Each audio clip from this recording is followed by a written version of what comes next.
لقحها لقحها لقحها، الكرة دي على جنب خلاص، على جنب، راحت كل حاجة راحت. طبعا لعيبة مشاليل، لعيبة مش موجودة. انا عايز اعرف بس ادارة الاهلي امتى هتمشي المدرب الفاشل ده؟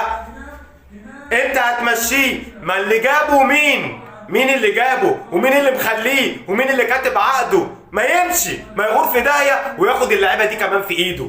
دي لعيبة مش عارفة تباصي، دي لعيبة مش عارفة تلعب، دي لعيبة مش موجودة، دي لعيبة هتجيب لنا جلطة.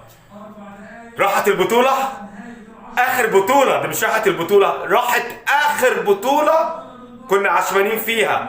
وبرغم الهدية اللي عملها الزمالك وتعادل مع انبي، الاهلي خسران 3. ما انا مش هستنى الماتش يخلص، خسران الاهلي، خسران 3-0. كورة. لا هنستنى ايه تاني؟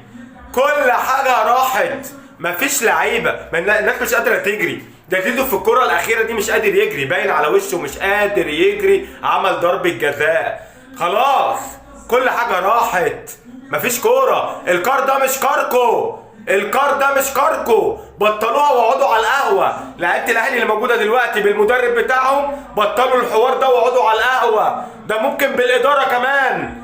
خلاص احنا هنعمل ايه تاني؟ احنا عملنا اللي علينا وزيادة، لكن اللي بيحصل ده كتير علينا، كده كتير علينا. خلاص ده انتوا كرهتونا في ام الكورة. 3 كتير علينا، 2 الدور الاولاني و3 الدور التاني. ليه بنلعب مين؟ احنا فاضيين، احنا فعلا فرقة ملط زي ما اتقال علينا. ما هو باين، ما هو فرقة بالنتائج باين اهو. الفرصة بتجيلنا وبنضيعها. ليه؟ احسن مننا في ايه؟ اقوى مننا هم في ايه؟ بيدونا 3 ليه؟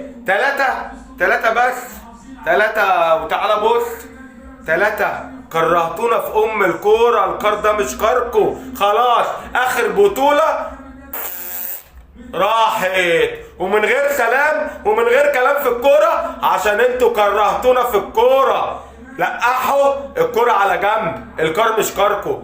يا لعيبه الاهلي ويا اداره الاهلي ويا مدرب الاهلي، وما تقعدوش بقى تقولوا لي نقف جنب النادي ونعمل. مش احنا، موسم صفري، فرقه ملط.